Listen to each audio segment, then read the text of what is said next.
Oke kelas, kita ketemu lagi di video pembelajaran yang berikutnya. Ya, masih dalam bahasan mengenai problem based learning.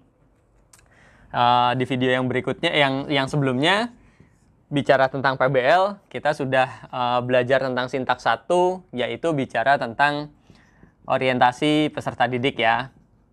Nah, bahasan kita kali ini adalah bahasan yang kedua, sintaks yang berikutnya. Kalau dicermati di beberapa sumber, banyak sumber-sumber yang ada di googling ya, di Google, bahwa sintaks kedua dari PBL adalah mengorganisasikan peserta didik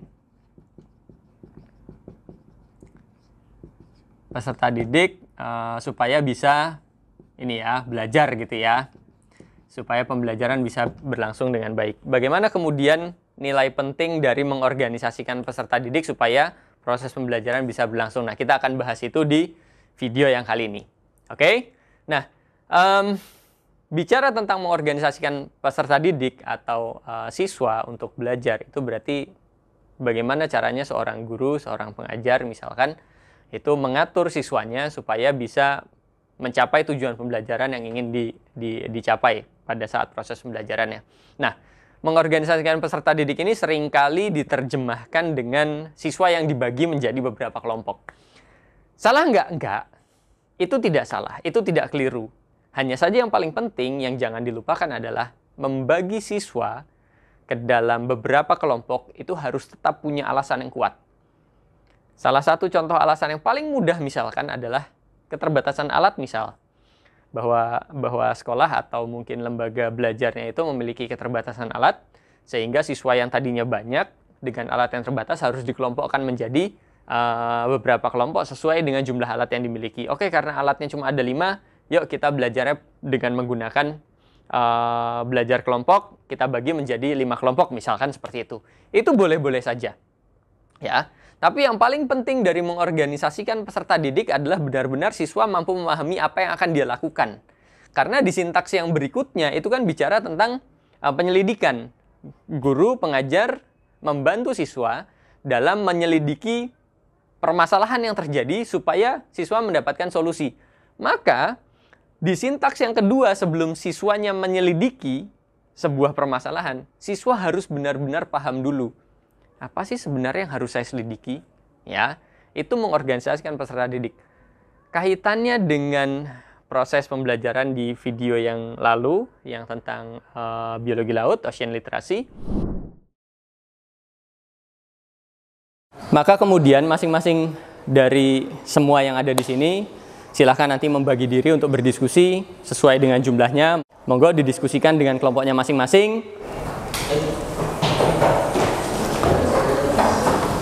Langsung didiskusikan dengan ini. Yang kelompok 1 bicara tentang bagaimana sampah bisa masuk ke laut. Mana tadi? Terus yang kelompok 2 bicara tentang dampaknya sampah terhadap ekosistem yang ada di laut dan sekitarnya. Dan yang ketiga terakhir bicara tentang solusi pengelolaan sampah by teknologi. Oke? Silakan didiskusikan dulu. Saya di sana membagi mahasiswa itu menjadi 3 kelompok. Kaitannya dengan levelitas supaya si mahasiswa tersebut lebih mudah untuk mencapai goals yang diinginkan gitu. Bicara tentang prinsip literasi yang pertama, bahwa di laut itu hanya bumi hanya memiliki 1 laut. Kenapa hanya memiliki 1 laut? Karena arus bumi itu sebenarnya berputar. Laut yang satu dengan laut yang lain itu saling terhubung gitu. Dan kemudian fitur-fitur di laut itu kajiannya tentang kajian ekosistem ketika bicara tentang biologi.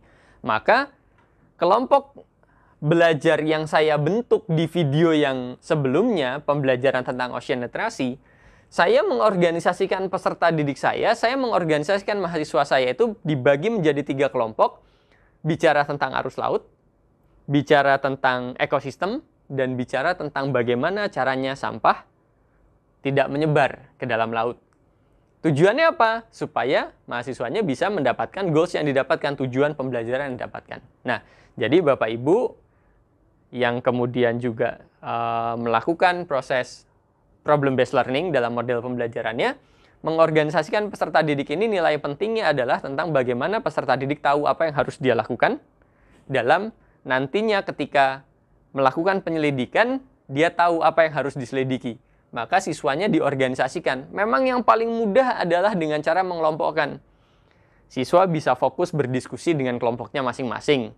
Siswa bisa fokus juga ketika permasalahannya nanti di setiap kelompok berbeda, maka siswa bisa fokus berdiskusi dengan kelompoknya masing-masing untuk nantinya bisa berdiskusi dengan kelompok-kelompok yang lain sesuai dengan permasalahan. Yang saya lakukan di video sebelumnya, 3 kelompok yang saya bentuk, ini punya 3 permasalahan yang berbeda. Ya, punya 3 problem yang berbeda. Maka setiap kelompok mencoba menyelesaikan permasalahan ini. Dari setiap permasalahan ini nantinya bisa menjadi step, bisa menjadi levelitas untuk semua kelompok, karena di sintaks keempat itu kan ada menyajikan hasil karya. Nah, di sintaks keempat itulah semua kelompok nanti akan saling mempresentasikan apa sih yang dia diskusikan dengan kelompoknya masing-masing, gitu ya. Nanti kita akan bahas di sintaks ketiga dan sintaks keempat sampai sintaks kelima.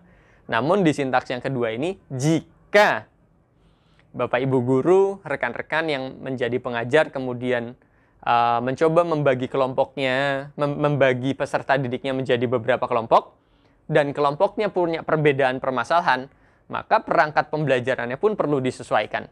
Seperti yang saya lakukan di video yang sebelumnya, 3 permasalahan yang berbeda di setiap kelompok tersebut, otomatis saya pun memfasilitasi perangkat pembelajaran misalkan seperti LKPD, atau pada saat diskusi kelompok nantinya, itu juga dengan cara yang berbeda. Nah, LKPD yang berbeda itu harapannya bisa memfasilitasi masalah supaya siswa bisa memahami, kita mau menyelidiki tentang apa sih pada saat nanti masuk ke sintaks yang ketiga bicara mengenai penyelidikan. Kira-kira seperti itu. Jadi fokus dari organisasi peserta didik untuk belajar itu bukan hanya sekedar membagi kelompok. Bahwa pembagian kelompok bisa dilakukan, tapi harus punya alasan yang kuat. Alasan yang kuatnya apa? Bisa jadi keterbatasan alat, atau bisa juga dari masalah yang dipecah. Kalau memang masalahnya terlalu besar, masalahnya dipecah menjadi permasalahan-permasalahan kecil, yang masing-masing masalah itu nantinya akan membantu siswa untuk bisa mendapatkan goals atau tujuan pembelajaran yang sudah ditetapkan. Kira-kira begitu. Siap?